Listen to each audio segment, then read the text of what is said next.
What's up, everybody? Welcome to Keith and Mike and Tux Watch Deep Space Nine.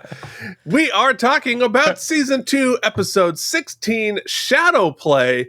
Mike, I already know this morning that both of us have been maimed by our sweet, loving cats, yes. One of whom just did a cameo. How's it going? Well, he didn't. He would never maim me. It's my twitchy orange cat who I rolled over on accidentally. Oh, no. And he decided to let me know about it. So, there I got a badass scar going. Ooh. Well, my sweet fluffy boy Charlie, as we begin an every day with him sleeping on me this morning until he heard a bird land on the air conditioner, and I am gashed like a 16-inch gash right down my gut. You got that zipper. I sure do. Well, so we're it brings us a sense of urgency, Keith. We do. Does it? How does that bring us a sense of urgency? Well, Keith, I'll tell you why, as I segue unpreparedly. The encroaching, march of time across our shriveled, broken old bodies. Yeah, well, there's that. But also, Keith, we celebrate today. Today yes, we celebrate. We do. And so, right? The sense of urgency from... It's this stellar segues that have really led us to broadcasting fortune and fame. Just really, really getting a sense of why we deserve this incredible achievement. We have finally passed 1,000 subscribers, which means it's great for us and bad for you, because now there's going to be ads eventually, which I understand. Yay! Oh, that keeps going, doesn't it? It sure does. It's extended. It's extended. Which sucks, but honestly, it really does help us. We think. I mean, there's going to be tens of dollars a year. Talking. We're going to make tens of dollars a year on our ads, which if you actually watch them, it very much does help us, which is annoying and stupid, and I hate it. I hate it too. But it really does help subsidize the nonsense that we do here on Keith and Mike Watch Deep Space Nine and the entire K&M empire. But you want to know what else? Who else helps subsidize and keep the lights on here at the K&M headquarters? And that is our patrons. Mike, tell us who's patroning these days. Yes, actually physically holding on the lights, ready to unscrew them at any given moment. It's Brian Kaufman, Casey Clark, Cloud Lover 6'9", Jason Moe, Andrew Hayes, Jorge Naveau, and the mysterious Worf's Boot Shivs. Thanks, Worfs, for letting me know you're checking out Mike watches Deep Space Nine on the Patreon feed. I'm glad I'm not yelling completely into the void. CRM Productions, Charles Babbage, at Grim_Toys, Delusions at Noon, Eric Wilson. You can join the team at patreon.com/KNM. The few, the proud, the patrons. I don't know if they're proud, but they're doing it. All right, so that's very exciting. Well, we have to. I'm getting a new phone today, hopefully. So we got to hurry up and go. I'm still rocking my 8 Plus here in December of 2022, which honestly has been a great loyal phone to me all of these years. But then I realized I went into town to see a show and left at about 5:00 with 100%. And by the time the show was done, I'm like, I don't know if this is going to make it so that I can use my ticket to get back Oh, wow, home. That's bad. So it was like, oh, it might be time. It might be time, you stubborn old goat. So what do you say? We talk about this episode, Mike? Let's do it, Keith. All right. So Deep Space Nine, Season 2, Episode 16, Shadowplay. It did play in the past tense, but whatever. It aired on February 20th, 1994, and we were tuning in to hear the dulcet tones, Mike, once again, of The Power of Love by Celine Dion, or sung by Celine Dion. Oof, this takes on a new meaning this week. Do you think that 1994 Celine knew that all these years later, she'd be suffering from a really rare, truly a 1 in a million disease? I can't even make fun of her music today, Keith. I can't do it. I can't bring myself to the power of love. Apparently you could. Okay. That was a loving tribute. Just in case you can't tell the difference between my parody and loving tribute, that was a letter. Great. No, you're not allowed to add new things to the soundboard. That was bad. Patrons can vote on whether or not Mike should lose soundboard Incorrect. access. Mike paid money for it, so he's keeping it. Oh my goodness. Well, speaking of things I wish nobody had spent any money on, the top movie this week was On Deadly Ground. Do you remember the cinematic classic On Deadly Ground? I don't think I saw a lot of movies in 1994, to be honest. I was 14. I was playing band. Yeah, but this was starring a certain reportedly a terrible human being whose sensibilities never stopped being 14, Steven Seagal. Oh, my dad met Steven Seagal. There's a picture of my dad and Steven Seagal. It's really funny. Wow. Yeah.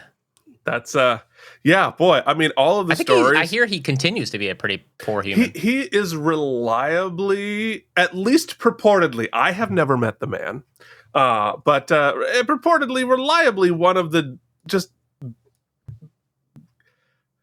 what is the word? Because like douchey's not quite the right word. It's just like one of those smarmy, lazy, gross. Yeah, there's something just like, I feel like... Look, a grown man who rocks a ponytail, it says all it needs to say. I feel like were I to have touched Steven Seagal, my finger would still be sticky. That's sort of the feel that I get. It's kind of like the Star Trek Compendium we're going to open up later. Yes. You mailed me the other one. All right. So, Mike, what was going on TV this day? Well, Keith... we take a look at 2 days now because it was, depending on where you were in the market, could have been Saturday or Sunday. Mm-hmm. But we'll start with Sunday because that's what you remember. Lois and Clark, The New Adventures of Superman. Of course, it was a new episode called Foundling. I'm trying to remember. I don't know. Sunday night, the movies. What About Bob? Oh, what about a Bill Murray Bob? Classic. Winter Olympics were still rocking strong over on CBS. Fox had their Martin Living Single block. Sequest Sunday night movie was I Know My Son Is Alive. Let's pop back to Saturday, see what had been happening. Airplane was on ABC. CBS was Olympics, of course. America's Most Wanted. We talked about that. But Keith, something that came on at 10 o'clock on ABC, which I haven't mentioned on this show yet, I don't think. One of my favorites. And I don't think it was really written for 14-year-old people, but I love to watch it with my mom, was The Commish. The Commish was a Saturday night special, and I don't know when, off the top of my head, because it used to be a back-to-back block. From 9 to 10 was Quantum Leap, and then 10 to 11 was The Commish, so I don't know. Was Quantum Leap still running in 94? I don't think it had started yet, maybe. No. Oh, so maybe it had ended its run. Okay, maybe that's what it was. But I used to watch those back-to-back, I recall, on ABC, but... The Commish, man, and a great show. Michael Chiklis before The Shield, and a stellar series. If you haven't checked out The Commish, you should track it down. Quantum Leap ran from 1989 through 1993, so it was already off air at this point. Wow, that's crazy to me. Yeah, well, you know. How many seasons did The Commish run? Could you Google that real quick, since we're here? I sure can. On our Star Trek podcast? Yes.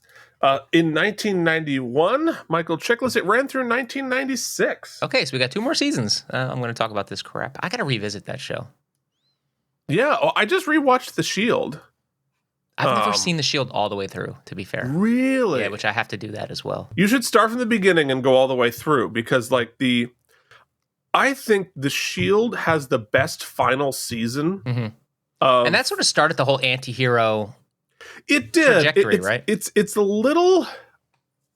It's funny. Like some of it holds up, some of it definitely does not. But it did. You can see it's trying a little hard in the first season, like trying to be cool as opposed to having good characters. But it really ended up having incredible storytelling, incredible characters, and I think it's sort of like Breaking Bad, where it got better as it went along. I mean, it started out good for sure, and then became truly great. And the the suspense of the last final season, which basically just becomes one long, like 12-hour movie. Right. It's not even it's not episodic anymore. It is very much like we are. You can feel them like tripping and tripping and tripping, and then like things spiraling out of control, and it's really exciting. Anyway, the Shield, the podcast we're not doing because we're talking about Shadowplay, which was I almost forgot the hard hitting. We forgot the hard news. Yeah. It's time to talk about the hard news from this week's weekly world news headlines, and this week. I'm surprised they were able to finish production of this episode because an LA quake opens the gates of hell. Big doings. Big swing. Lots going on. Big scoop for them. Big scoop. Really big scoop. I'm surprised there wasn't more mainstream coverage because apparently demons escaped from a crack in the California freeway. I mean, Keith, you have to say, you do a lot of graphic work. Working for the Weekly World News must have been just an effing treat. Look at that little monster on a jet ski. That is just tickles everything in me. It's... I would work there for free. Yeah. I would 100%. I think most people probably did. Probably did. I don't know. I think it was profitable back in the day. I who knows? Now it's just the internet where it wasn't like, cute, fun, a little diversion while you're in the checkout line. Now it's like, burning down our entire country. Yeah. But whatever.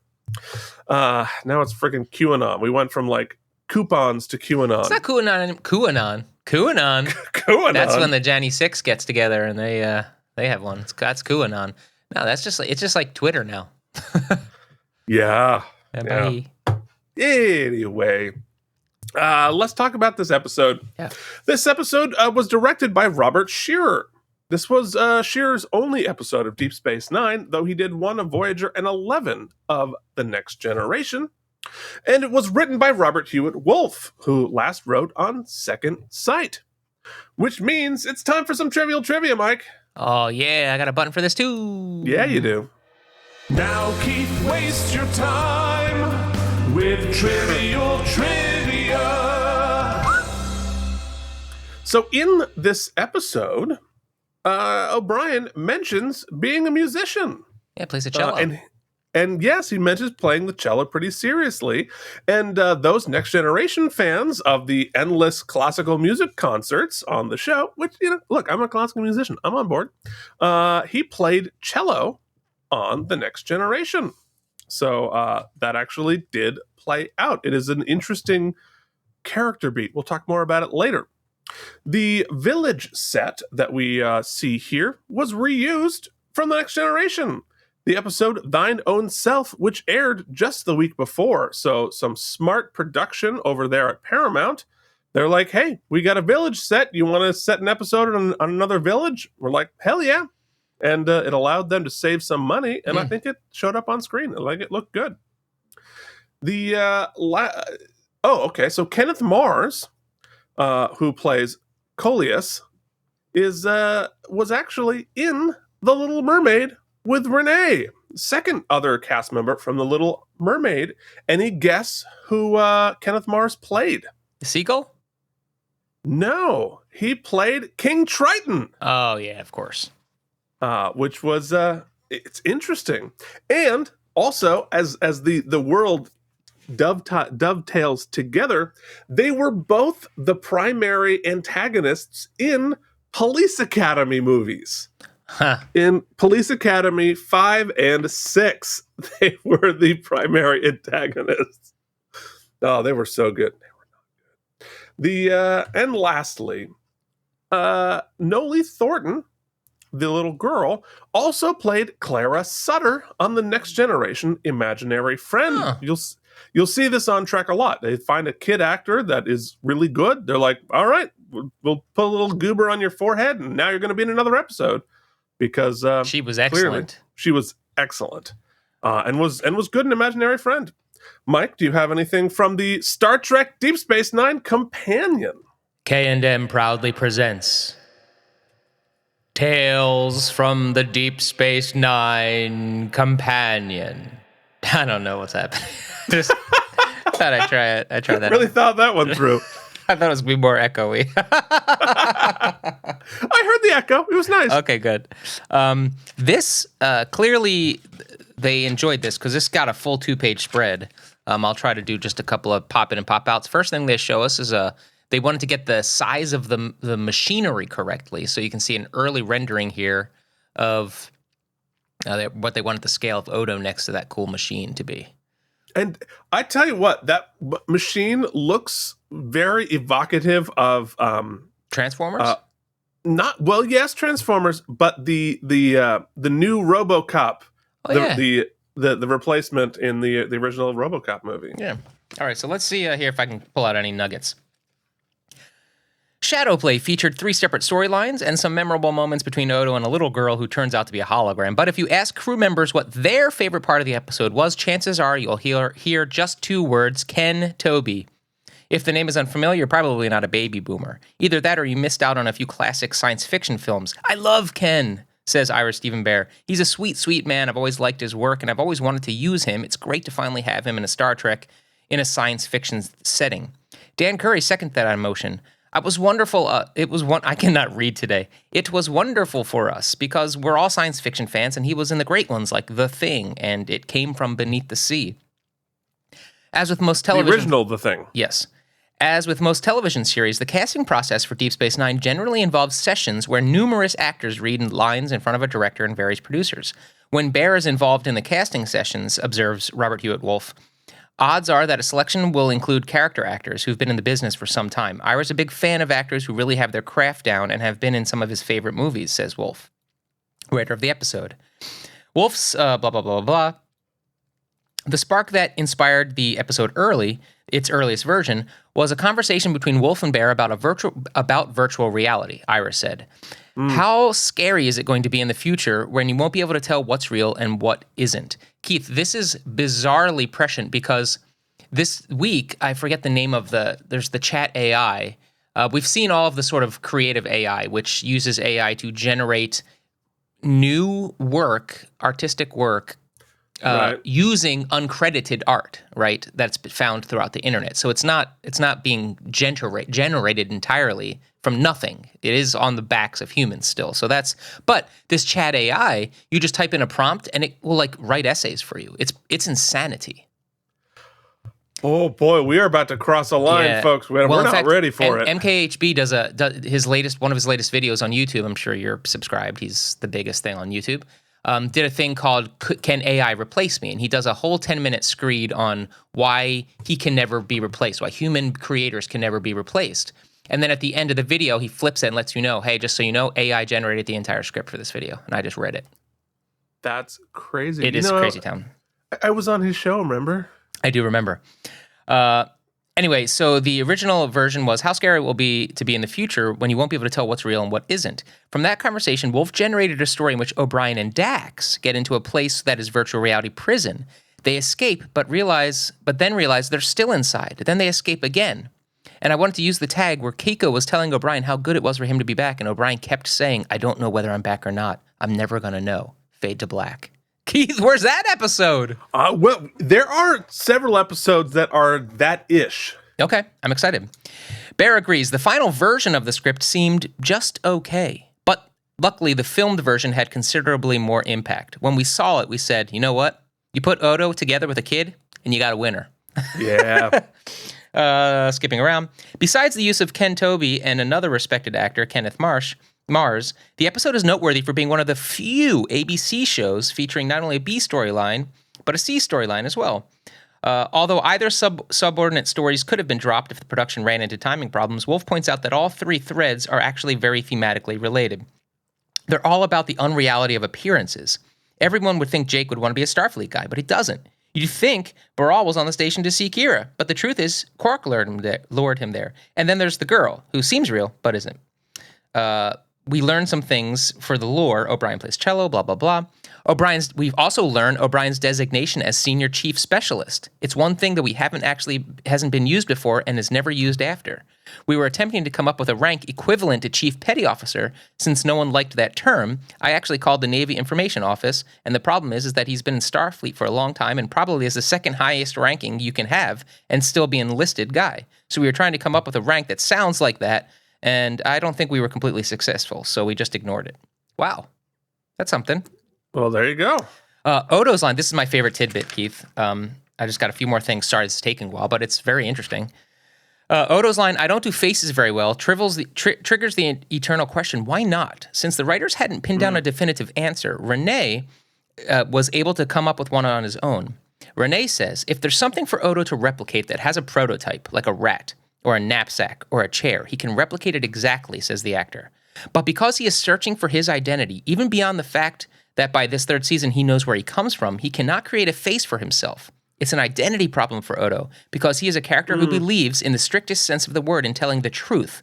And Renee says, and because I believe I could make a face for him like Paul Newman or Quark, but he can't create something that he doesn't understand, and he doesn't understand himself yet. Oh, I love that. Isn't that awesome? I love that. And it's and I also think it would be I would imagine there's got to be some level of resistance to his father, so to speak, because he replicates him up into a point, and I think it's almost like I wouldn't want to give him the satisfaction of completing that purpose as well. And the last tidbit in there I want to share real quick, that I thought was a fun story. They take up a whole page to tell it, but it's basically this. So they'd set up all the VFX shots, and the big one was the big Odo spin at the end. And they figured they would need him to turn about 3 times in the shoot in order so they could like composite together the spin. Have you heard this story? No. Okay, so for whatever reason, just dumb luck. So they set up the whole shot. Dumb luck. They don't get what they need, right? They like something broke wherever. They have to have Renee do it again. So they plan it for the end of the shoot process. He comes in to do it again, but he had an inner ear infection that day, and he couldn't turn. So he's only able to give them half a turn. He turns like 15 degrees, and they have to use that to composite like a whole like 360 thing. So a shot that was supposed to take like a setup they were supposed to be able to do that. It took him like 3 weeks to do it because he could only turn this much. That's funny. So there you go, Keith. That's our full trivial trivia this week. Wow. Okay. Well, there we go. We're doing it now. But before we start talking about this episode, or we get into the episode proper, we have to talk about what was Next Generation doing. Well, folks, they were doing masks. And the less said about that, the better. Okay. The guest stars this week were, as you mentioned, Kenneth Mars as Coleus, Kenneth Toby as Rurigan, Noli Thornton as Taya, and Philip Anglim back as Vedic Bareil.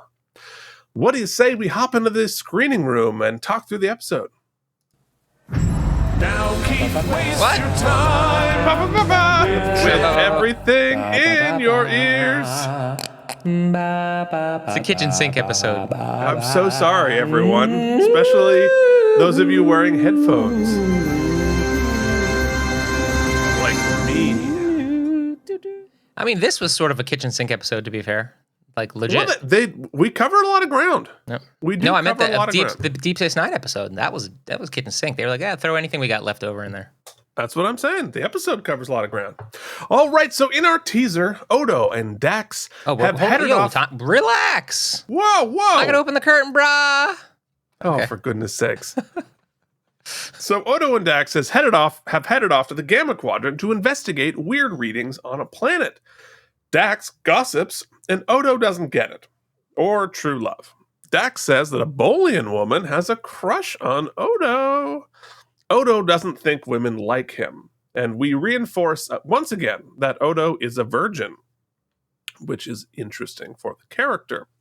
They find Omicron particles on the planet. Oh, boy. What's wrong, Mike? It's a little too soon, Keith. A little too soon about Omicron? Yeah. Oh God, right. I literally didn't even think about it. I thought about it. Every time they said it, I was like, no. It's about the virtual reality fooling us all and Omicron taking over. So I was I can't handle it.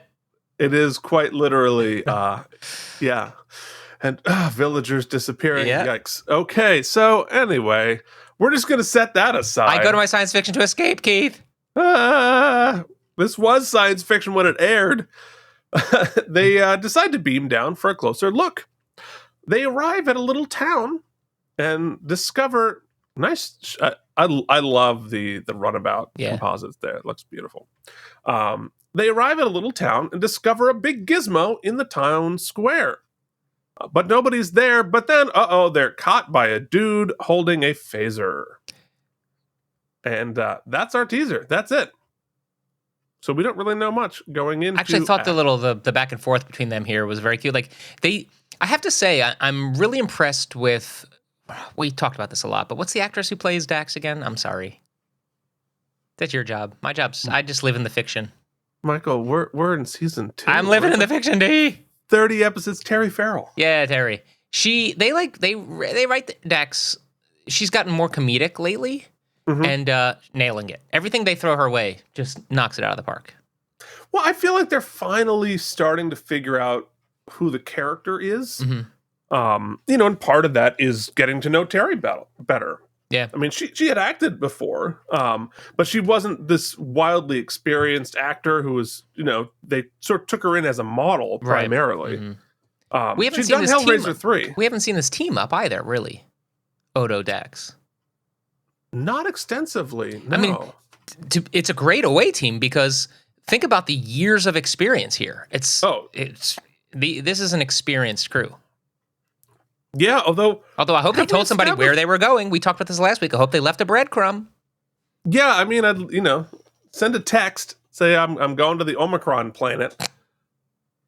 So we abandon the guy with the phaser because we head back to the station to begin Act 1. And Quark sits alone in his closed bar. Keith, that looks mighty familiar. It sure. Well, no, that's That's Dabo? That's Dabo, not Tonga. We'll see it. Check out Keith and Mike. No, look at my Star Trek toys. Whew. Wow, I am not here yet. Me neither, dude. We're struggling, but we're okay. We're working on it. We are on the struggle bus, but we're doing it. So Kira shows up. She says she's foiled a plot with Quark's cousin and says, you're not getting away with anything with Odo gone. Then she says she despises him because A, he collaborated with the Cardassians, cheats on his customers, and is a danger to the station. Yeah, actually, those are all pretty good reasons. I don't disagree with any of that. But it's like we're back on that train where we're like we're reframing how we feel about Quark all the time. Like they always like let him go. He does all the stuff. Like she's not wrong, but wasn't last week or 2 weeks ago we were like all having a drink together and laughing and like let's raise one for our departed crew members. And now she's like, I fucking hate you. Die. I've got my eye on. Her aggression towards him felt tonally inconsistent with where we've been to me. Well, I think total inconsistency is definitely true with Quark. Mm-hmm. Because we play Quark as a comedic character. We play the Ferengis as like, oh, those scamps, those rascals, and yet their actual consequences of Quark's actions thus far in the series have been pretty dire. And certainly if you're responsible for the security of the station, it wouldn't be a scamp to me. He's an absolute liability. Whether or not, he's certainly not all bad, mm-hmm. but the consequences... He's helped them quite a bit. He saved their asses a few times. Many times. And like, I would like him personally, but the danger that he presents and the cavalierness at which he takes risks with everybody else's life, I'd have a problem with. And so it is inconsistent the way the show handles it, but I think Kira's points here are all pretty well taken. Yeah, you can't argue them. No. So then we head to Sisko's quarters, and Ben tries to convince Jake to get a job other than modeling their fancy jammies. I love planning on Mike Watches Deep Space Nine what Keith's going to mention in his write-ups, and I'm getting pretty good at it because I was like, he's going to rage on these jammies. Mm-hmm. Mm-hmm. Jake wants to work at Quark's, but Ben wants him to assist O'Brien. He wants him to learn engineering to help him get into Starfleet. I can imagine we're all going like, uh-oh. Yeah. So Little telegraphed. But I will say, as much as the teaser and the first act, I was like, yeah, okay, this is pretty paint by numbers. I know where all these storylines are going. But it doesn't do that. They definitely defy expectation in this episode, I feel. Yeah. I think it. I agree with you. Like at the beginning of this episode, it feels like, oh, we're gonna have another Dumb Villagers episode. I hate Dumb Villagers episodes, and usual Quark shenanigans. But you're right.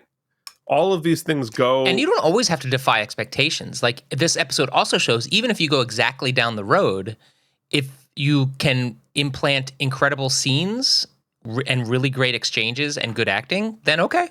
Then I'll follow you wherever you want to go.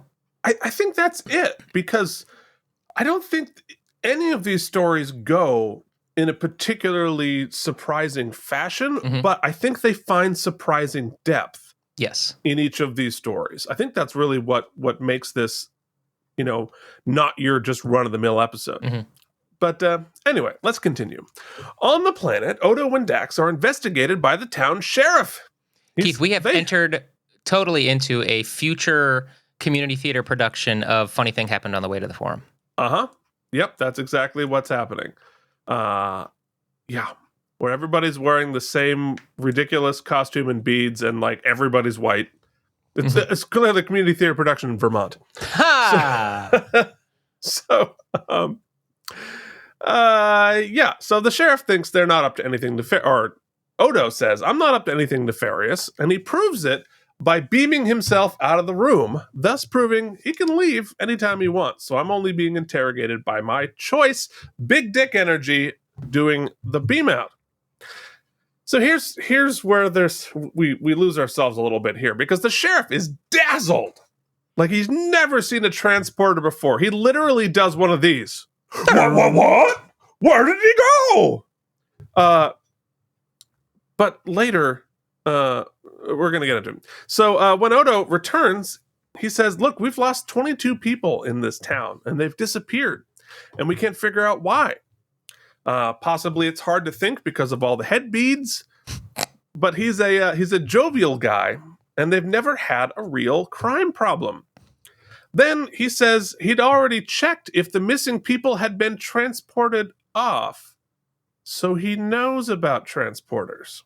Transporters were like an obvious thing, so he reacts to a transporter like a Looney Tune cartoon character, and then says like, "Oh, I know what a transporter is."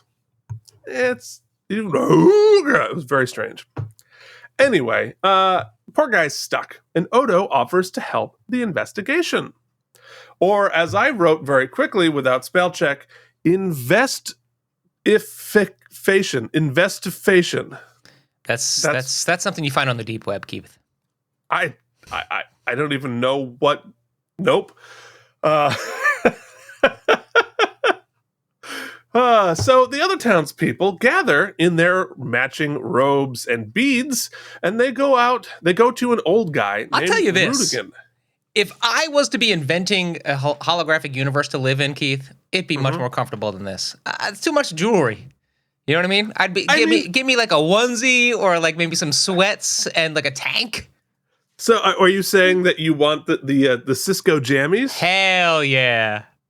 I mean, honestly, I think the robes, I like if you remove the beads, right? No, there's too many robes. Like if you want to do like a top, like a toga kind of thing, great. But they're wearing they got an underrobe, a middle robe, a top robe, a little stocking cap, some beads to put on. It depends on how insecure you are with holograms judging you, because like that, just like it's all sort of ambiguous down there. But if you're like, hey, holograms, I program you not to be judgy. I'm like, woo. Yeah, right, that's true. Just think it through. Anyway, I don't know what's happening. They go to Rudigan. Ebenezer, you will be visited by 3 spirits. Well, the spirits are disappearing. Oh, yeah. And apparently his daughter was the most recent person to disappear. Dax tries to scan, but the Omicron particles are blocking her tricorder. So they give him theirs, which apparently works. Well, giving Omicron's very easy. Yeah, that's true. That's true. So Odo wants to talk to the last person who saw Rudigan's daughter, and it turns out to be his young granddaughter. And she's afraid to talk to Odo, but then he starts asking questions, which brings us to Act 2. So she's scared of Odo, but we don't quite know why yet.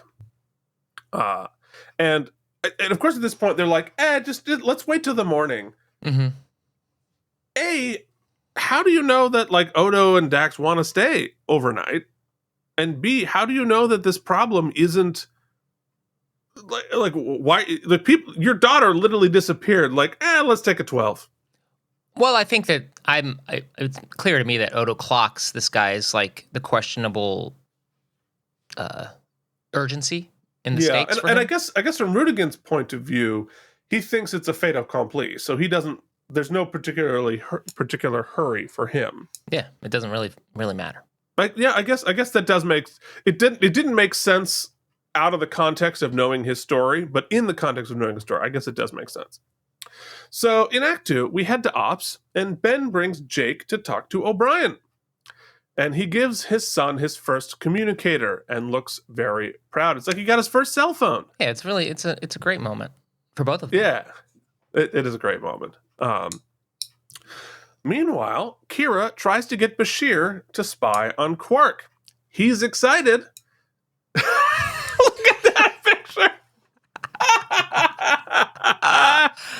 Hell folks, yeah. If you're just watching this or just listening to this, you're missing an amazing screenshot right now. He is pumped because his boyfriend Garrick has been teaching him surveillance, and he wants to get into that. Then, Vedic Bareil shows up. He's and there to lays it on a little thick, and Kira is a little daft. Hey, I'm gonna give a speech. You wanna join me? And she's like, sure. Oh man. Well, I mean, she's on board. Like, he's gross to me, but to her, Yeah, I mean, well, maybe, fine. It's like if the Pope was like laying on the moves, it would take you a while to pick up, maybe. Well, I mean, look, the Pope's a good-looking dude, And, so what I wrote is he sort of gave a speech, but really just wants to go to Pound Town with Kira. Quark, seeing her distracted, knows, I can go pull some shiz now. Yeah. So we head back to the planet, and Odo goes to talk to the little girl. She asks him what his deal is, and he explains that he's a shapeshifter. She says, you're a changeling. But they're just make-believe. She asks him to prove it, but he wants to ask more questions. And they have a kind of heartbreaking conversation about people exploiting him for his shapeshifting tricks and not really caring about him as a kid. And she... As hair shivs. With her hair shivs... working very carefully not to turn her head quickly and murder somebody, posits that they treated him that way because they were frightened of him, being the wisest 10-year-old in the world. They bond over their dead or missing or unknown parents, and she says her mother wasn't acting strange before she disappeared. And then she says nobody ever leaves the valley. And I wrote down, the little girl does a terrific job as a kid actor in this. Oh, scene. I thought this scene was now, it's kind of a combo because clearly it's shot in tight close up, so it's a composite scene. Like I think they did picks and chooses of the best takes and pop. That's what they generally do, but this was really tight. I do that with everybody, but yeah. But I thought that it not only is a great performance by her. So what I mean is that it's hard to say for sure that this was shot, that all of it was shot on location with Renee. It could have been, they could have comped in or whatnot. It feels like it was. It feels all unified. I bet they would. And I've never met Renee. I don't know Renee for anything, but I know his reputation is one of sort of like acting and artistic integrity. And I feel like it would be important to him to show up for that girl. and that, some of those tidbits from the companion seem to echo that, whereas they felt that in places where they needed some backstory and they couldn't come up with something, they pitched to Renee and they took his suggestions and they used it. A very thoughtful and professional and actor I guess my point is that I feel like his presence elevated this little girl's performance, because both scenes they have, both of these sort of one-on-one scenes they have in this episode are absolutely breathtaking. I couldn't even come up with anything quippy to say. I just was sort of in the moment, because they're really great and heartbreaking, and you get a feeling of that despair in Odo. And when he goes to those places where he's talking about his parents or his identity or his upbringing, I guess, his foundling years, he seems almost childlike. And so it made this scene feel very peer-based. In fact, she at times seemed like the wiser of the two, and it really just made for a really compelling scene. Well, and I think that is one of the ways to relate to children well. And that is to put yourselves at their level. And he does it physically and emotionally. He kneels down so that they're eye to eye, first off, and then really just sort of meets her exactly where she is. And I think that is just a good way to communicate with anybody, right? But also, it's clear, it seems clear, and I guess there's no way to know this, but it feels like Renee likes kids. And gets kids, or at the very least, he does a very good job of telling the story that Odo does. And I think there's, for Odo, I think that he probably trusts kids in a way that he doesn't trust adults. Having developed all this mistrust by how he was treated by this, that, the other thing, feeling like a kid with adults being exploiting them, and then working with kids like who haven't developed the ulterior motives and the darkness. There's an innocence there that I think allows him to let his guard down, right? Which is interesting and kind of heartbreaking. So, but her point here about nobody ever leaving the valley is an important clue. So we head to Act 3. In the Replimat, O'Brien quizzes Jake on isolinear rods. And Jake is lost. But he admits he doesn't actually want to go to Starfleet. That's a great scene. And his father doesn't know. And O'Brien, O'Brien's awesome. He talks about his father wanting him to be a musician. And his father got him admitted to a fancy music school, but Miles didn't want to go. And he gives great advice about needing to live your own life. Important stuff. And it's interesting for me, when I was 14, at this time, I was only a few years from being pressured to go to an elite music school that I didn't quite want to go to. But I went. So, it's funny. I had the same experience. I mean, it was less specific. Like, it was clear looking back now that my parents' directive was, and my parents came from very, humble upbringings, but it was, you grow up, you got to buy a house, and you got to raise your kids to go to college. If your kids go to college, you won life. That was it. That was it. And so there was no nuance. There was no conversation. What are the things you enjoy, Mike? Where do you see your future? How can we help best get you there? Even my guidance counselor in high school, sorry to say, which their job is to provide that nuance, that context. No, there was no guidance. It was, okay, pick a college to go to. And then here are the tests you have to do good on. And then here's the places you can beg for money that you'll pay back the rest of your life. So it was like, sorry to be so negative about it, but my middle class white neighborhood upbringing was basically a death chute for cattle, and where you just sort of like funneled down one friggin' avenue to the goddamn same life everyone else lives. And God forbid you had even a remotely different thought, or better than that, how about no idea? because that's where I was. I didn't know what the fuck I wanted to do. I barely still do. But damned if everybody else didn't have a good idea. And it wasn't even like, this is what we want for you. It was like, this is what you have to have so that we win life.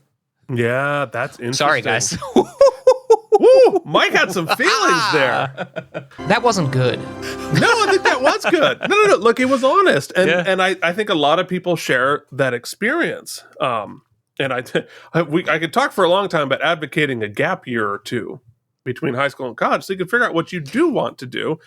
You know, and it's very interesting because it's different for me because I was very much encouraged to follow my dreams, to go out there and like figure out what you love and do it. But there was a great deal of pressure to whatever you do, make sure it's special, make sure it's elite, make sure it is fancy and like verifiably cool. And I don't think that wasn't it was never necessarily said out loud, but it was certainly encouraged to do something special. And and so it was kind of quite literally the opposite cattle track, but there was still a great deal of like, go here, do this thing, win at life, just in a different way. Wow, we really went off on a tangent there. Let's just say we're glad Jake has a good support system. 100%. Yeah, I mean, and that is exactly, Jake got exactly the right parent modeling there from both O'Brien and his dad. I was really impressed by how Cisco handled it too. Now, speaking of handling things well. Yes, Bareil keeps hitting on Kira. She hated his speech. He's the cool liberal priest, and she's more old school. But they decide to go on a spring ball date. So they both played spring ball at their camps. Dude, the best was, I was high as hell last night, just for those watching the episode. And I don't know, it tickled me so. And she's like, you play spring ball? And I was like, oh, he played spring ball, baby. Wow. You want to come back to my Vedic pad and play some fucking spring ball, baby? Yeah.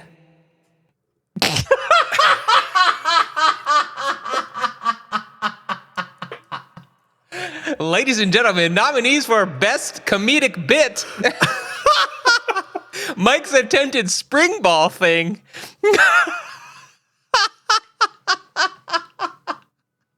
Oh, Keith, this just in. We've lost. We're now under 1,000 subscribers.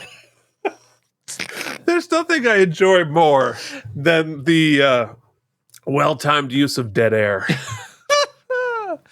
Yes, but it's blatant that he's just like, could we shut up and bang, please? Oh, 100%. That is both of their subtext. He's like, I'm a very busy man with a lot of responsibilities back on world, and I've come all the way out here to this little floating rock. Could we just bang? Could you spring on these balls? So back on the planet, Odo talks to the old guy whose daughter disappeared. He asks why he doesn't seem to be invested in everyone disappearing. In anything. Or in anything. He's like, yeah, whatever. But then he says he can tell he's in a great deal of pain. Lots of odd and immediate reversals in the writing here. He's like, you're not invested. You don't care. And I can tell it's interesting. And Rudigan admits he's dying. Odo then asks him why nobody has ever left the village and why the sheriff didn't think to search outside the valley for the missing people. But Rudigan guarantees that he won't find people outside of the valley. We're dropping clues right and left. Then Odo, Dax, and the little girl head out to explore the countryside.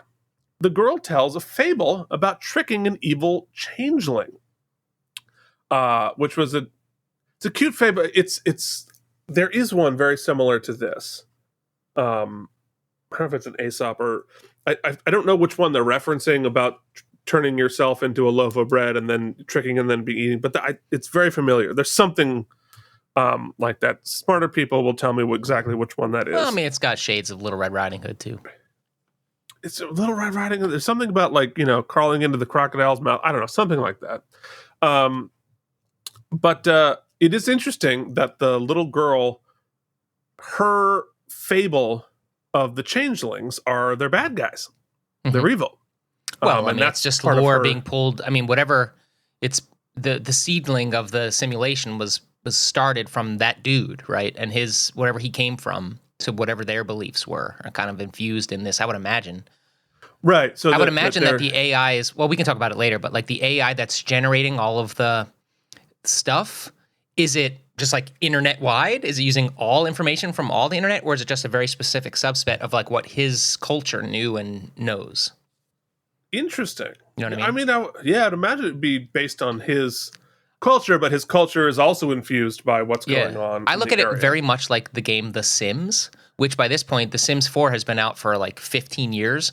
So it's got an incredible amount of content and a really advanced simulation, but it's still what's available on the disc, right? It's not like pulling new information in from the internet and like streaming in new stuff. So it's still a finite data set. All right. Anyway. Hold on. Sorry. Just on that point, because it's so funny. My niece plays The Sims, right? So I watch her simulation all the time because she's constantly playing. And one day I'm like, what's that thing following you around? Like she was walking around and she was like introducing me to everybody. I saw myself in her simulation and like I was hanging out. Jen was there. It was awesome and weird, but awesome. Creepy. But I was like, what's that thing floating around following you? And she goes, oh, that's Grandmom. I was like, what? He's like, yeah, she died, but she's a ghost and follows me around. And I was like, that was my reaction. I was like, what the fuck? Wow. It was like a Halloween expansion that like allowed ghosts, but like for some reason she had made such good friends with Grandmom during the time period that like the ghost loves her, follows her around. And I was like, this is funny and I don't know how I feel. All right, moving on. Wow. Yeah. Okay. Well, there it is. Damn, Dax's hair. It's like, oh yeah, she was a model. Bang. Boo. Yeah, that's some like Snooki pompadour she's got going on there. All right. So she and the little girl and Odo tease each other a bit, continuing to reinforce that they have great chemistry together. They reach an area that the girl has never traveled past. And Odo tells her to hang back while he and Dax keep walking further. Then the villager's tricorder disappears from Dax's hand. Then Taya gets too close and her hand disappears too, as do the berries she was holding. So I guess the berries were holographic too? Yeah, everything, I guess. Or that was a production, like, underthought piece there. Because I would imagine that, okay, let's say we know it's a holographic simulation. Why would you put something interesting right at the border? Right? Why would you put fake berries right at the border? That seems like you'd put boring things there to try to dissuade people from walking. Whatever. I don't think it matters, right? If there's a fail-safe in the programming that says you don't cross this line, nothing's going to entice them past that. I suppose that's true. I mean, if you put like a safe search filter on or something, it's even if clearly porn is interesting. People are going to Google it, but if you block it, it's blocked. Yeah. What? You heard it here first. Mike and Douglas says porn is interesting. Porn is interesting. Yes. It needs more echo. It needs to be echoing more. Yeah, I feel like you got to dial that up. Yeah. Okay. So I think we learned two things here. One, they're a little bit ahead of the story, Odo and Dax are, because they tell Taya to hang back. So I think they had a suspicion of what was going on already. But they were surprised by the tricorder disappearing. Anyway, in Act 4, back in the center of the town, near the big gizmo, Dax explains what the deal is to the cop. She shows him his cloak is holographic, and so is he. The gizmo is a holo projector, and everyone in town is a hologram and doesn't know it. And the gizmo is breaking down, which is why they have all started disappearing. Oh wait, go back one. And you can see what the gizmo ended up being in production versus what they had spec'd out. Yeah. Clearly, this one cost half of what they'd spec'd out. Well, you can see another cost-saving measure in a screenshot upcoming in the scene where they tell the whole community what happened. They're like, yeah, and that other scene that we didn't show, we proved it to everybody, and we had everybody disappear and come back. Right. Yes. Anyway, I still think it looks cool. I mean, it's a cool little future-looking gizmo. So, back at the station, Kira has kicked Bareil's ass at Spring Ball, and they discuss their days in the refugee camps, which does add a subtext to all of this. It's definitely time to head down to Pound Town. And he mentions, but before they hit to the real Spring Ball, he mentions that the person who invited him to the station happened to owe Quark a bunch of money. And Kira realizes it's a setup. So back on the planet, the villages... We have to talk about how kind of gross this scene was. Like, it's hard to sell make-out dialogue. Yeah. I'm fine if you want to, like, super zoom your make-out. I can take care of it. I can handle the mouth sounds, which I find oddly cringy. Sure. But don't have the mouth sounds and the close makeup, and then dialogue interstitially is... What's Quark doing? I'd like to... Yeah, I agree with you that there's Kira and Bareil, at least at this point. There's no chemistry, dude. I think that's it. Yeah. I think it is. It feels gross, but it shouldn't, right? Because they're both two wildly attractive people. Yeah, it's nothing like that. It's just like it's not jumping off the screen. It shouldn't be gross, but just instinctually, I'm grossed out by it. I don't know why that is. It's hard to say why this feels. I think because he comes off as so smarmy. But he didn't initially, right? Like his first scene, his first episodes, like I thought he was respectful and laid back and like very zen. But this, he seems very forward, which is fine. They have a history, right? Right, and but they make her sort of clueless. Yes, and then it feels like they dumb her down a little bit. Maybe that's why it feels gross. Maybe the cut, the edit just didn't work. I don't know. I think, but we both feel that way. Does that? Are we wrong? We both do. Are we I don't wrong? think we're wrong. You know what I think it is? I think it is using his. I'm a very chill, cool priest, and I speak about big important thoughts and beliefs and trying to save Bajor, and then I'm going to use this very same voice and this tone and this demeanor I think it's to try also to get into your pants. Their relationship had been the road it had been going on was very sort of, there's a lot of affection involved, and there was like, it wasn't just Pound Town style. Whereas this episode, the second he steps foot on this episode, it is just like directive to bang, right?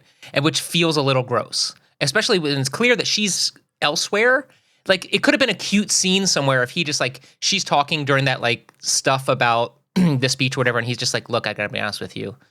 Like, you're running marathons in my brain, and I'm here to see you, and I don't want to talk about any of this stuff. Like, that seems a little missing for me. It's just, I don't know.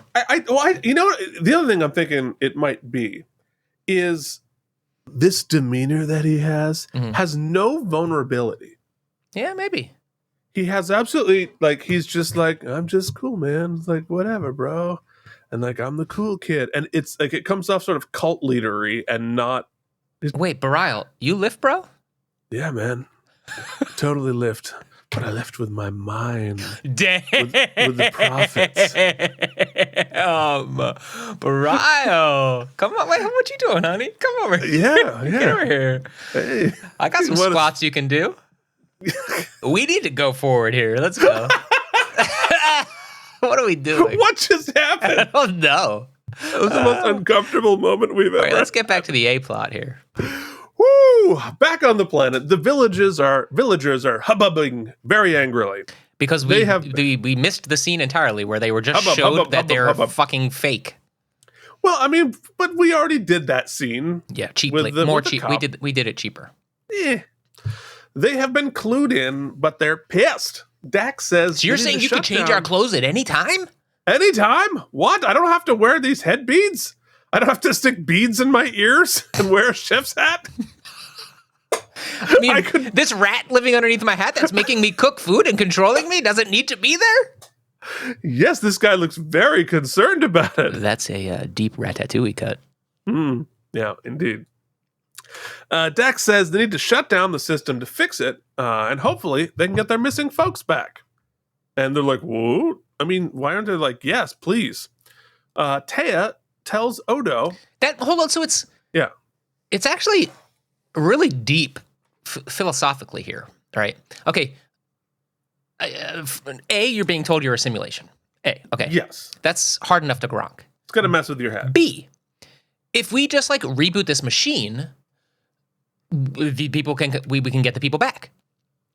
So, because your mortality is a different thing now. Everything you understand about mortality is radically different now. But on top of that, according to my understanding of the simulation, you will still die. We can't just reboot the machine every time you want to bring people back. This is only in this very unique situation. Your people will still grow up and die, and you can't help it.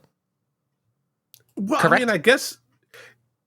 Well, they're not immortal. I mean, they said no. People grow up and die. They have babies. They progress. So we're gonna bring your mom back, but she's gonna die in a couple years still.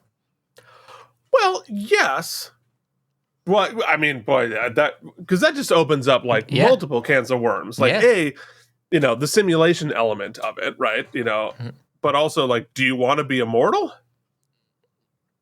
No, I don't know. I don't know what happens when Grandpa dies. Like, who's going to come back and like? I thought for a second we might get a scene where they're like, "Hey, could you guys promise to come back every 30 years and like throw a new battery in the old machine?" Yeah, well, that would make sense. Well, then when we get to wormholes, I want to like, let's talk about it in wormholes because I have a big kind of philosophical wormhole, which I think is the point of the episode, but we'll talk about it. Okay, interesting. So before they zap off. And before they reboot, Control-Alt-Delete the village, Taya tells Odo his face isn't so scary anymore once you get used to it. And it's kind of sweet.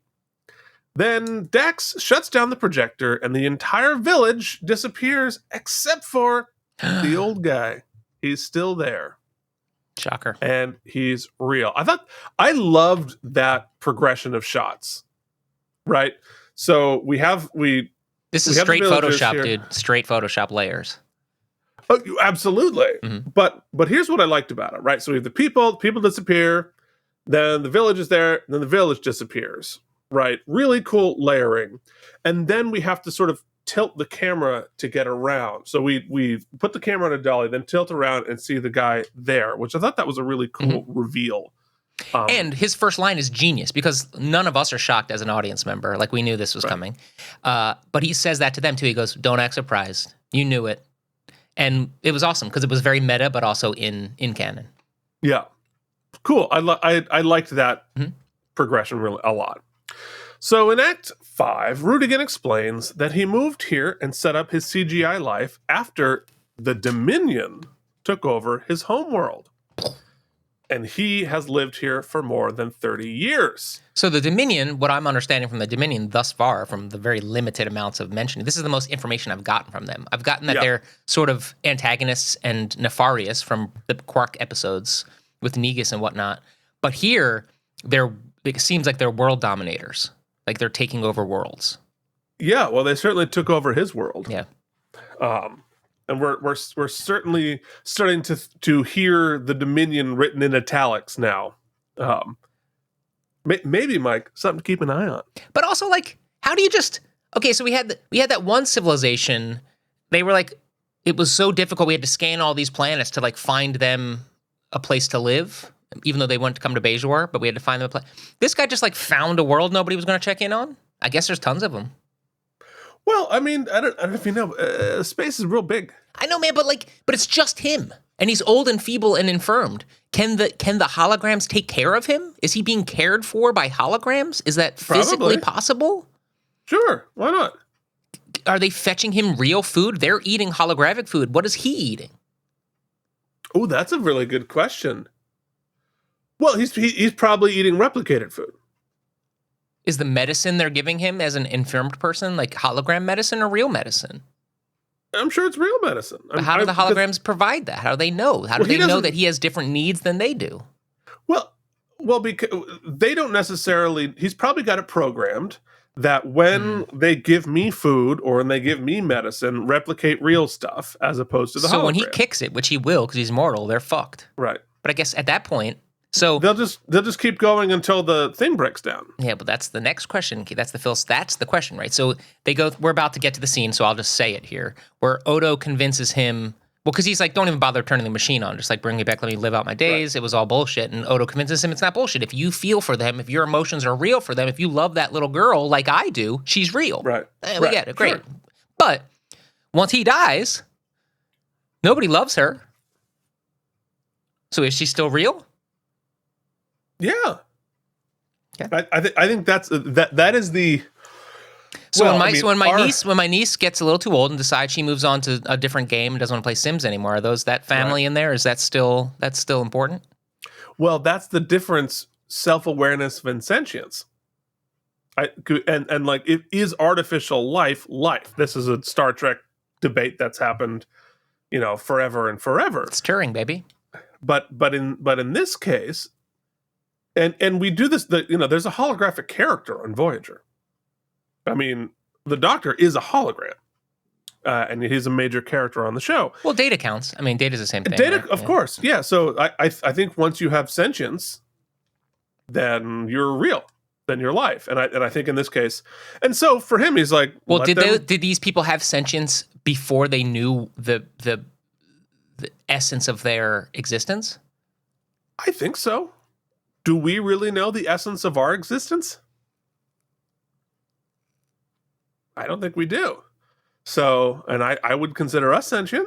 So, why aren't they? This conversation is what makes a great episode. Yeah. If you can facilitate the conversation without eye rolls, which is what I think it does. I think it's why it's effective, which we'll talk about in 5 minutes. No, 100%. And in terms of maintaining the machine, they can maintain their own machine. Can they? I guess I'm still not 100% clear on the facility of the hologram things that exist in the holosuite. Well, they know whatever the machine tells them. So you could, Keith, go into one of Quark's little holodecks. Right. And live there the rest of your life. Yeah. So when you shat, what happens to that? Well, the same thing, whatever happens to when you shit on the Enterprise. It gets...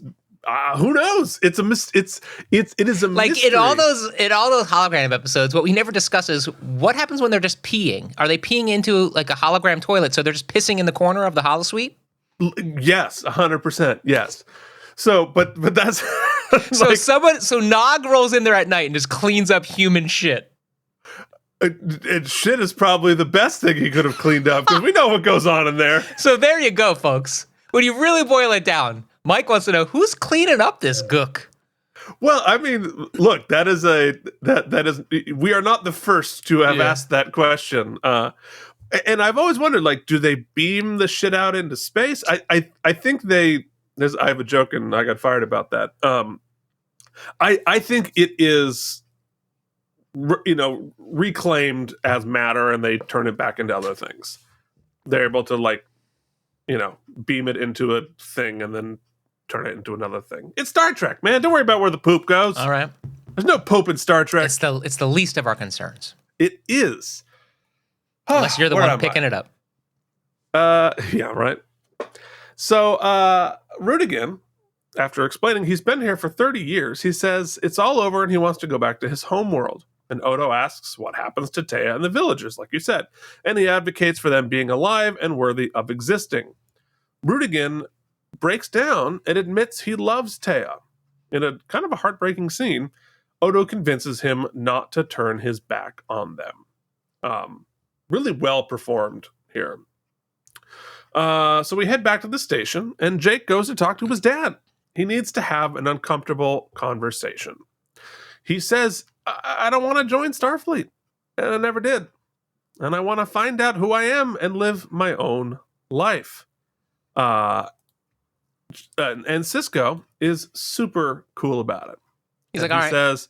He says what every kid wants to hear from every parent in the whole wide fucking world. Parents, listen up. Find something you love to do and do it the best you can. That's it. Moms and dads out there, if you learn anything this Christmas season, be like Ben. Find something you love to do and do it the best you can. You want to clean up poop in a holosuite? Do you love doing it? Yep. Do it as best you can. There it is. Good dadding. Yeah, great job.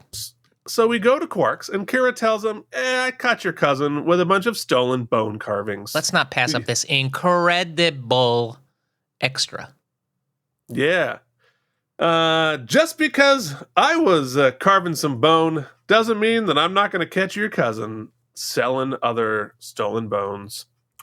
And but she's like, thanks for the diversion, because she had her cake and ate it too. So on the planet, Dax is ready to reactivate the holographic system, and Rudiger asks them not to tell the villagers that he's not a hologram as well. They all come back, including the missing people. All is well. That's a great composite. Yeah, it really is. I mean, again, considering when that was done, this is 1994. You couldn't just Photoshop it. The cop thanks Odo, and Taya comes up to say goodbye. She says she'll miss him and hopes he'll find his parents too. It's meaningful for Odo, and he proves that he's a changeling by, like we mentioned, spinning himself into a top. With an inner ear infection. And just as he beams out, we see the rare, miraculous Odo smile. You can actually see how bad this effect shot ended up being. Like that, it's just not good. And you can tell, look where Dax is looking. Look where the two main characters are looking. Not even close. It's framed incorrectly. He's clearly in front. He's clearly composited on top. On a green screen. And then they just they had to because he couldn't spin. So that's as much as they could give him in person form, and then they had to go right. I don't understand why. Just put a stunt. He's wearing a facial mask and all that kind of stuff. I think they thought maybe they could use some of the background from the initial shot, Yeah. It was because they had to do it at the end of... They decided to save the shot till the end of the filming, so they only had 2 days to do it, and I'm sure they had a lot else to do. But I'm sure he's got a stand-in.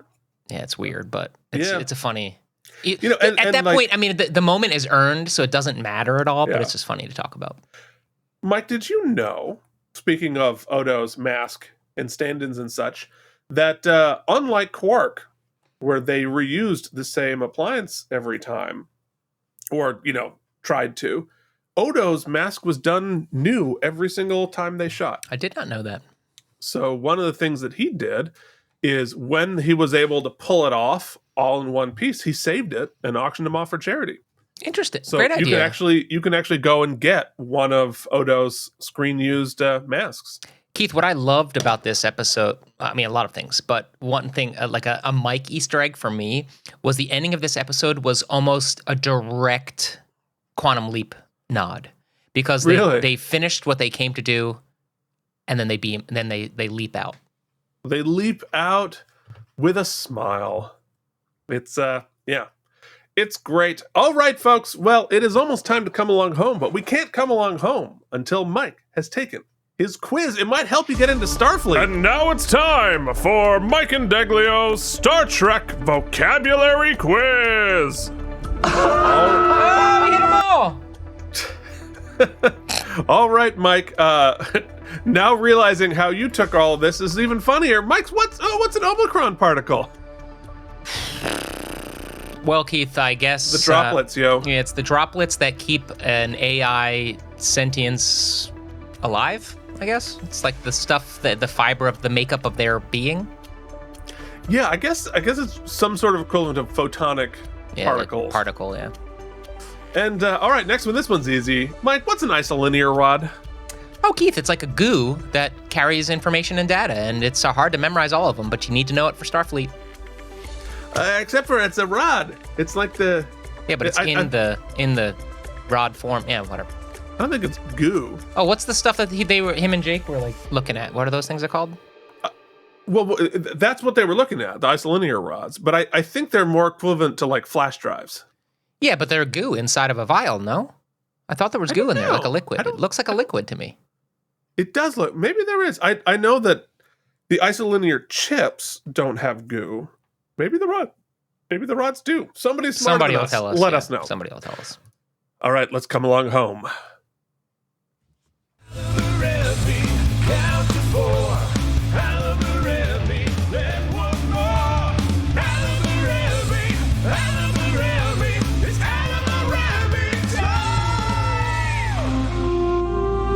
All right, we're here in Quark. You have been diverted with your creepy boyfriend. It is now time to discuss. Were there any wormholes in the plot, Mike? Well, I think there's some like, I think, script wormholes in that first scene with the comedic watcher of the planet and Odo and Dax, because he doesn't know about replication, but he does, or he doesn't.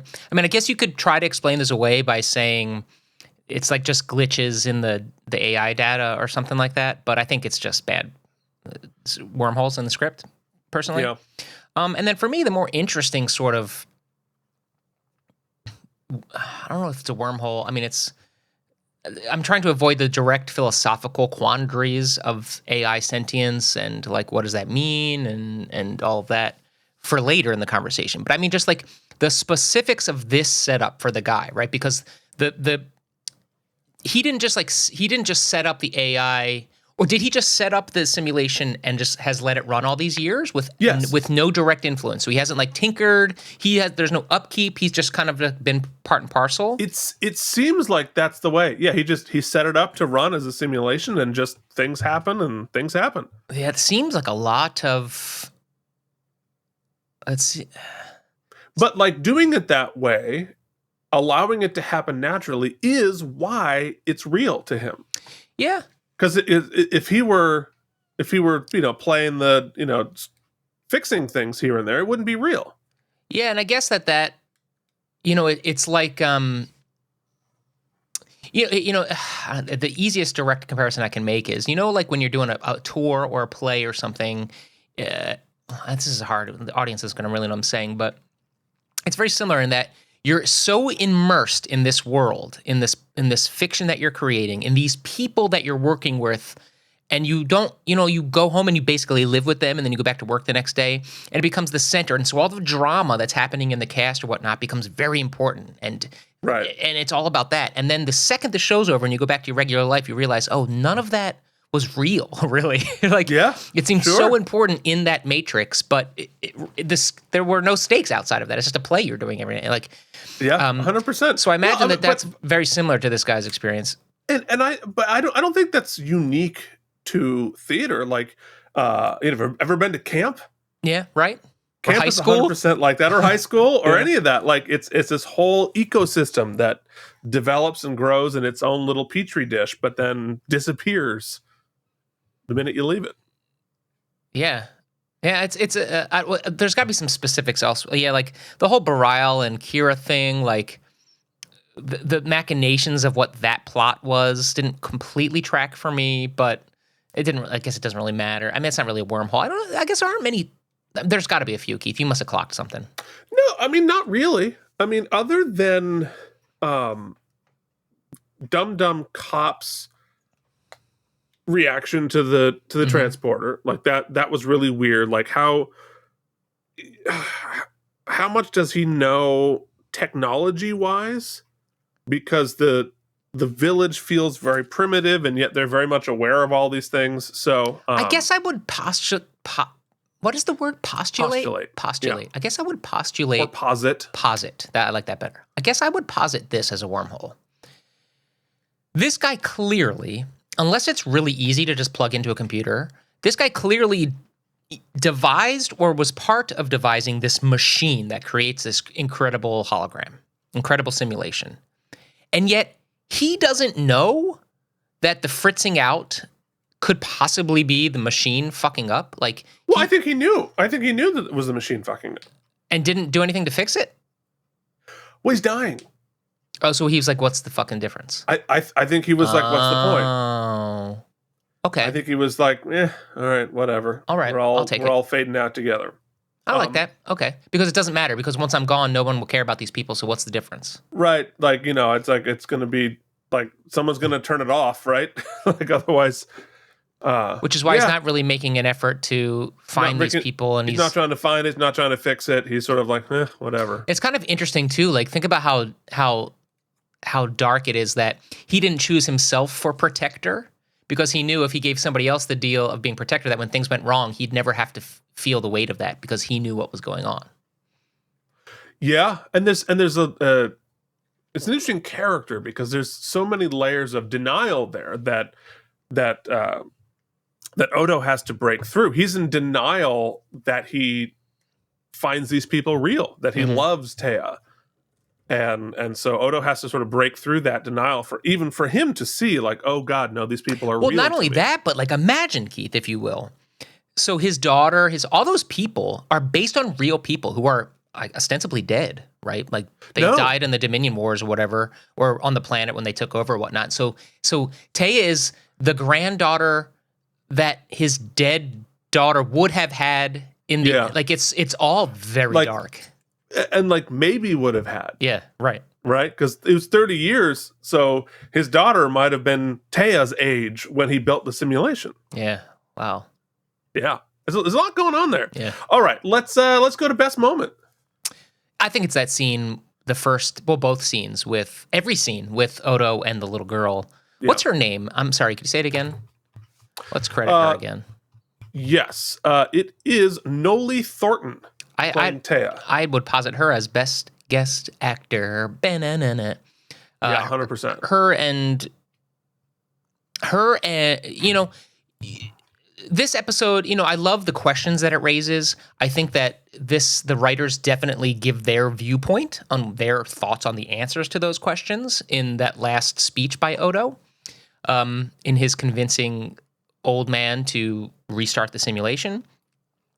And I guess you could argue whether it would have been better to kind of leave an ambiguous ending or give us your viewpoint, whatever. But that's not important to me. The scenes that Odo has with the little girl felt so viscerally real as to where Odo stands that it made that ending monologue seem vital for him, right? And thus, I feel like gave us, the viewer, an emotional tie to why it made us want him to start the machine again. It made her and it real to us. And so as to when we ask those questions that we'll ask in the grander metaverse, we come down on the side of the writers of the episode because they led us there, which is great. Which is great plotting and pacing. So those are my favorite scenes, was with Odo and the little girl. Yeah, and I agree with you, but just for the sake of sakes and sakes of difference, because I also think it's a very important scene. I think it is Jake telling his dad doesn't want to be in Starfleet. Yes, and the way that Sisko handled that gave me tremendous respect for Sisko as the character, because clearly Jake had just told him something personally disappointing. Mm-hmm. Like, Sisko had a lot emotionally invested in Jake following his footsteps into Starfleet. And I think that's it. We don't say it, but the subtext is very clear, and the performance is very clear. And Avery Brooks' performance is great because you see him feeling that, swallowing it, and rising to the challenge of being a great fucking dad. Mm-hmm. And I think that I really like that for both characters. I love that for Jake. Yeah. That Jake's character is becoming more interesting because he's starting to become an individual. He's starting to blossom and grow into a young adult who's having his own thoughts and feelings and desires, and not just the kid on the show. You bring up an interesting point. I help produce one of my brother's podcasts. It's called Rick and Nick's Excellent Adventure. educational psychologist, and then my brother, who is a doctor in educational development.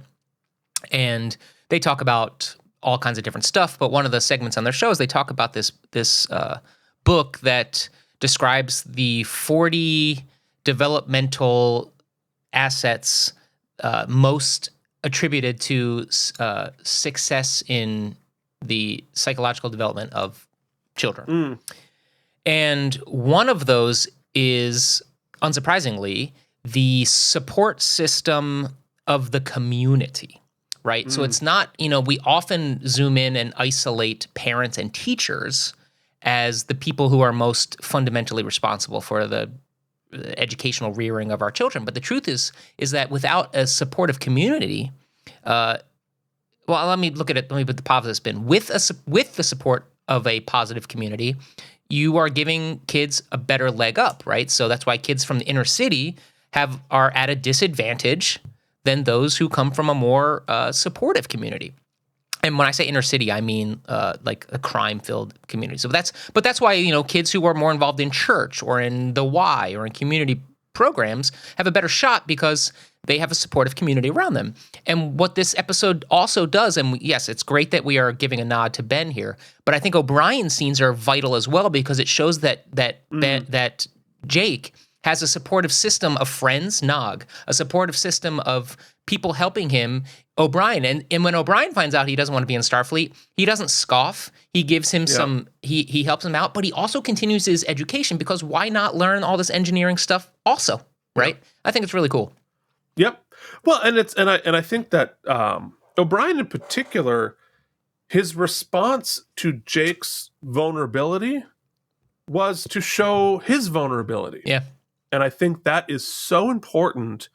I don't have kids, right? But I still firmly believe that it is desperately important to show kids your vulnerability, to show them your humanity, because it opens up doors for theirs, and not to be this sort of like automaton that adults pretend to be for kids, which sets them off in a world with unfair expectations of what they're supposed to feel like and be when they're adults. All right, let's throw out some STEM bolts. We're well into this discussion. Yeah. The metaphysical questions are just delightful because this episode, though 20 plus years ago, is talking 30. about right now. Yeah, it really now. is. We are in that future, man. I'm not kidding. I mean, AI can write scripts, can write poetry, can generate incredible portraits of people. AI is here, y'all. We are living basically in the simulation. Meet anybody who's 25 or younger, and they are in their phones. That is their world. This other reality is tangential to them. Okay, and I'm not saying for better or for worse, right? That's not my part of this conversation. I'm just saying we're there. Yeah, and we have to. It was very easy. It's very easy to just say it's bad and say it's evil and we're afraid of it, but it's here. And so to just have that, Keith, we talk about when we get into politics, that the vilification of everything is a poison, and it's poisoning political parties. It's poisoning conversation. And so we can't just label it as evil and bad and be done with it. That is not helpful. And so the fact that this episode is taking a different look at it and saying it is important, you can love, it can be, and Odo says we have to look at what our understanding of life and or reality can't be the only one. It's very limiting. And so, how the question is going to be not is it good or bad, but how are we going to use it? How are we going to, what's the word? Moderate it? Yeah.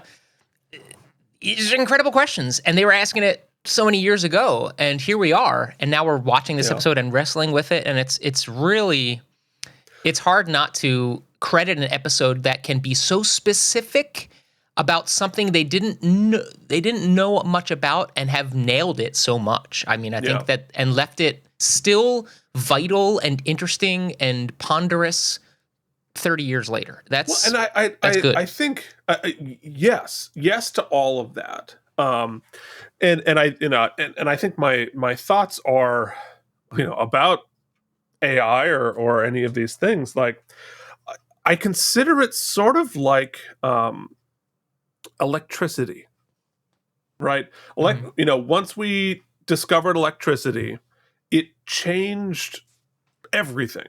It influenced all elements of our life. It is neither good nor evil. It can be used very much for good or for evil. It is difficult to control. And it's going to be a part of every human being's life forever. And it's very dangerous when not controlled. It's very productive when controlled. And we're going to have to figure out how to navigate that. How do we navigate it safely? Because it is definitely a grand opportunity and a grand risk. And we're going to see, unfortunately, it's working at such an exponential pace. Whereas at electricity, it worked its way through the neighborhoods and through the different people, and the beta testing happened on a much smaller scale. It wasn't everyone in the entire universe now has electricity and it's super powerful and it's right there and it's ready to go. But I think it's a similar thing. Anyway, so to get to what I think makes this episode great is the combination of those big thoughts, those big ideas, the technology, the metaphysical questions about life and existence and future and immortality, mixed with great character beats, great character storytelling. Not necessarily for Kira. That was I weird. would say to quickly put a point on the only failing of this episode, in my opinion, is that entire storyline. Because it was cringy at worst, and at best, it added nothing. So it's a swing and a miss for me, that portion. Yeah, well, it's yes. Just to finish the thought, the Odo character beats here, really beautiful and important. We're learning a little bit more about the Dominion. I think this idea that she had heard of changelings before, and that fable, that's really interesting, especially looking back. But yeah, I mean the Kira thing, like we talked about, it's hard to put your finger on what makes that so cringy. Because on paper, it shouldn't be. It'll kind of all make sense. Like, why wouldn't these people be hot for each other? Why wouldn't Kira have a romance? Why wouldn't whatever? On paper, but when you have such a good A and C plot, that B plot being weak whatever. I mean, out of the context of this particular episode, Kira's relationship with Bareil feels cringy. Mm-hmm. And I can't put my finger on why, other than I do think it is the sort of lack of vulnerability. I think maybe we're just sort of culturally... You know what it is, Keith? I got it for you. What is it? I love an inside baseball thing. It's Hot Seymour. You know what I mean? It's like doing Little Shop with your Hot Seymours never works for me, because I was like, there's no vulnerability. Like, you can play the vulnerability, but like Seymour's like a frumpy dude who finds love. It's like when you hot him up, then you're just like, this is weird now. I don't know. Yeah, it's fuckable Valjean. Yeah, it's like, this isn't what it's supposed to be. It's not what it's supposed to be. No, it's not. Valjean is a friendly bus driver. Keith, we've gone over our 90-minute mark. I'm going to say, God, what are we doing? I think it's a great episode. I really liked this episode. I like the ideas. I think it's up there with some of the best this season. I'm saying 8.75. 8.75. 87.5. Yeah. I don't think it's not quite as high for me. It's an episode that I always... Mike likes the quiet ones. No, I like the quiet ones too. I think the trappings of it, the sort of like, we're on a weird village with dum-dums with beads in their ears, and I'm like, until I watch it. Mm-hmm. It's one of those ones where, like, every time I see it coming up and I haven't seen it in a couple of years, I'm like, oh, really? Yeah. And then I watch it, I'm like, oh no, that was good. So I'm gonna give it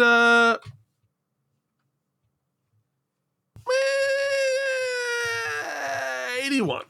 Okay. 81 self-sealing stem bolts.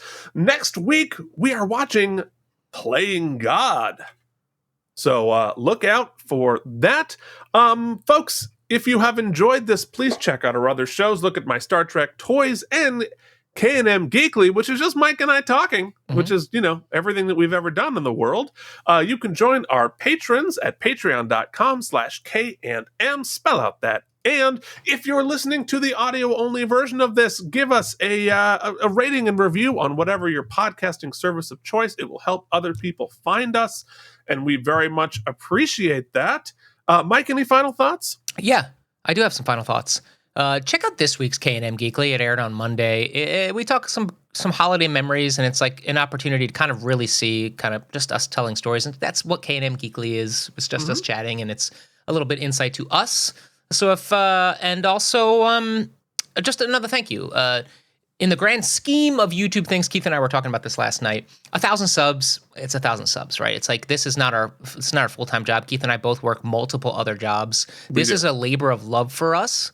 And so though 1,000 subs gets us into the YouTube ad program, which does help us offset our time, it's more just a validation that there are people who are enjoying the community we're trying to build and talk about and just our vibe. And it means, man, we both tried last night to kind of verbalize what it means. I don't know what it is, but it means something to us both. And so I just wanted to say thank you for being a part of it. And if you are enjoying that, maybe tell a friend, see if you can get them in. If not, don't worry about it. It can be just us. It's cool. Yeah. Fair enough. There you go. All right, folks, we will, see you on Saturday with another episode of Look at My Star Trek Toys, and more Monday Dazbot. with K&M Geekly with more Dazbot. Till then, this has been Keith and Mike Watch Deep Space Nine. Thank you for watching K&M Entertainment. If you enjoyed our particular brand of nonsense, please like and subscribe. Or become one of our patrons at patreon.com/KNM.